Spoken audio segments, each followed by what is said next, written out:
বন্ধুরা, তোমাদের একটা কথা বলি। তোমরা নিজেরাও কিন্তু ভালো ভালো কন্টেন্ট বানাও। সারাদিন যদি লোকের পোস্টে কমেন্ট করে যাও, ঠিক আছে, নিজেকেও তো একটু ভালো কমেন্ট করতে ভালো ভালো পোস্ট বানাতে হবে, কন্টেন্ট বানাতে হবে। ভালো ভালো কন্টেন্ট যদি না বানাতে পারো, তাহলে তো কখনো তোমার ছবিতে কেউ কমেন্ট করবে না। তোমাকে একটু চেষ্টা করতে হবে একটু ভালো ভালো কোয়ালিটি কন্টেন্ট। তো কন্টেন্টটা কোথায় পাবে? একটু বাইরে বেরোতে হবে। একটু বাইরে বেরিয়ে দেখবে যেখানে একটু গ্রিন সবুজ গাছপালা আছে, সেইখানে গিয়ে একটু কন্টেন্ট বানাবার চেষ্টা করবে। একটু নিজের ভয়েসে কন্টেন্টটা বানালে কী হয় জানো তো, ফেসবুক বেশি পছন্দ করে নিজের ভয়েসে করতে। তা বলে আবোল তাবোল বানিয়ে দিলে হবে না। হ্যাঁ, একটু ভালো করে চেষ্টা করবে। আমি যেমন জানি না, মোটামুটি বানাবার চেষ্টা করি। তাই তোমাদের বলছি, সারাদিন সবার পোস্টে গিয়ে কমেন্ট করো, ঠিক আছে, নিজেকেও তো একটু ভালো ভালো কন্টেন্ট বানাতে হবে। যদি নিজে ভালো ভালো কন্টেন্ট না বানাও, তা তোমার কমেন্ট পড়বে কোত্থেকে? তার জন্য বললাম, সবার পোস্টে কমেন্ট করো এবং নিজেও সুন্দর সুন্দর কোয়ালিফিকেশান কন্টেন্ট বানাও। একটু গেটের বাইরেও যেতে হবে।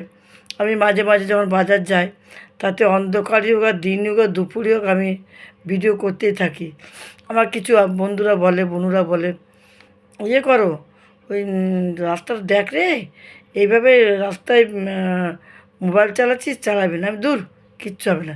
তো ভয় তো লাগে। আস্তে আস্তে একটা দেখছি সামনে কুকুর চলে এসছে, হায় হায় হায়। আর একটু না দেখলে, আর কুকুরটা কালার হলো একদম কালো কুচকুচে।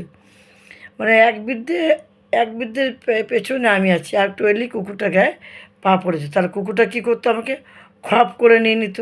আর খপ করে নেওয়া মানেই পেটে ইঞ্জেকশান 14টা নাভির তলে। তাহলে কী অবস্থা আমার হতো।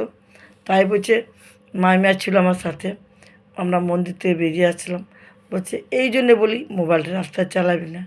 আমি ঠিকই বলেছো, কিন্তু হ্যাবিট আমাদের অভ্যাস। কোথায় ভালো ভালো কন্টেন্ট পাবো, তাই তৈরি করার জন্য তাড়াতাড়ি মোবাইলটা চালু করে রাস্তায় আস্তে আস্তে আমি কন্টেন্ট খুঁজে বেড়াই। সত্যি বলছি, গ্রিন আর কন্টেন্ট, এই দুটোর মধ্যে আমি খুব চাপ দিই। জানি না আমি কতটা ভালো করতে পারছি। তাই প্রত্যেকটা বন্ধুদের কাছে আমি একটাই অনুরোধ, তোরা ভালো ভালো কন্টেন্ট বানাবার চেষ্টা করো, তাহলে তোমরা এগিয়ে যেতে পারবে। ফেসবুক চাই নিজের কন্টেন্ট, নিজের গলাতে নিজের কথা বলো, নিজের ভয়েসে কাজ করো, এটাই ফেসবুক চায়। তাই তোমরা অন্যের পোস্টে কমেন্ট নিশ্চয় করবে, নিজেরটাও দেখবে যে তুমি কতটা কন্টেন্ট বানাতে পেরেছো। নতুন নতুন ওই যে কন্টেন্ট বলে দিলাম, নিজের ভয়েসে কথা বলা, একটু সুন্দর করে গুছিয়ে গাছিয়ে, যেমন নিজের বাড়িতে গুছিয়ে রাখো। বালিশটা এখানে, বিছানাটা এখানে, চাদরটা একটু টান টান করে ভাঁজ করো, বিছানাটা টান টান করো। সেইভাবে তোমার কন্টেন্টটা সুন্দর সুন্দর বানাবে, ফেসবুকের কাছে পৌঁছে যাবে। মামা তখন অটোমেটিক তোমার ওটা ভাইরাল করার চেষ্টা করবে। আসলাম, টাটা, ভাই ভাই। ভিডিওটা কেমন হলো কমেন্ট করে জানাবে বন্ধুরা।